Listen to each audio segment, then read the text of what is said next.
Okay, so you've got all your stitches currently sat on the circular needle. I've just taken stitch marker out, put that to one side because I don't want that for the minute. I'm going to start doing the heel flap across the first half of the stitches.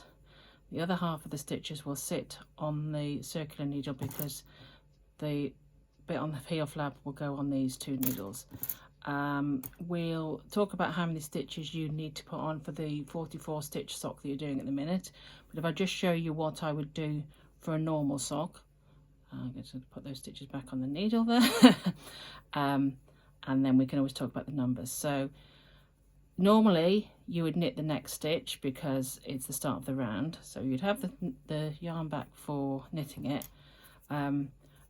As this is the first row of the heel flap, I generally knit the first stitch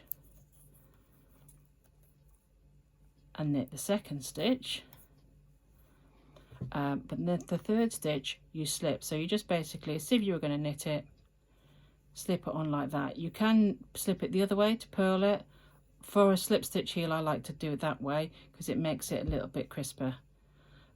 So you go knit, knit, slip, then the next one, which would previously have been a purl stitch, you knit that, then you slip that one, and you knit that one, and you don't mess it up like I've just done there. Slip, knit, slip, knit, slip, knit, and so on till you get to half the stitches. So I'm just going to do that now.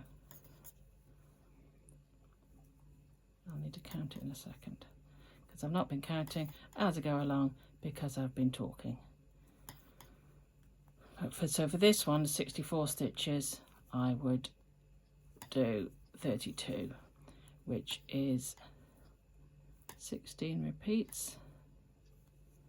Very easy to accidentally knit one that you should be slipping, so you can check it quite easily when I'll show you in a second when you look at the back. Just check how many we've got there. That's 4, 8, 12, 16, 20, 24, 28, 30. That should be 32. I'm going to count them just to be on the safe side. 2, 4, 6, 8, 10, 12, 14, 16, 18, 20. 26, 28, 30, 32. Okay, so these stitches on here, they're just going to sit there, so I'll just pull that out of the way and they just have a little rest there. So you've done knit, slip, knit, slip, knit, knit across there. So when you go to the back, I don't know if you can see there that it's showing this is a bit dark wool, they sort of go into pairs. And the one that has the purl bump at the back is a knit stitch, and the one that has nothing, you've slipped. So you're then going to purl back. You don't need to slip anything on this row apart from the very first stitch. Slipping the first stitch on every row is really useful for when you're coming to pick up stitches in a little while. So this one, when you're doing it at the beginning of the row, slip it purl-wise. Just makes it a bit neater. So slip that one purl-wise, and then you can go purl straight back across the row. Then you're doing the first row, it can be a bit fiddly because the circular needle likes to try and join in. So no, you're not playing at the moment, go to sleep. So you can see from this that it knits up in a slightly different way. It gives you quite a firm, reinforced heel, so it means it's less likely to wear out quickly. It makes it a bit more comfortable, and it also gives it a bit more structure. It would be nice if I'd done this in a lighter yarn, wouldn't it, Maureen? But never mind. This was a sock that I did have on. It's been on the go for a while because I'm finding it a little bit dull, but never mind. Right, nearly purled across about that. I think it's always a good idea to count your stitches on the way back on the purl row, because it's very easy to, with double pointed needles, to accidentally lose one off either end, but also because they're quite small stitches and they're quite tight like that, then it's very easy to miss one. I'm going to count them again just to be on the safe side. If in doubt, do some counting. 2, 4, 6, 8, 10, 12, 14, 16, 18, 20, 22, 24, 26, 28, 30, 32. Right, so then we've come back to the beginning. So we've knitted, knit, slip across there, and purled back across there. You can see that the texture is coming up quite differently. So we're just going to do that again now. What I'm going to do is not lose that stitch off the end. But this time, because it's now we're into the body of it, I'm going to slip this first stitch. So it just makes it nice and consistent there. Slip.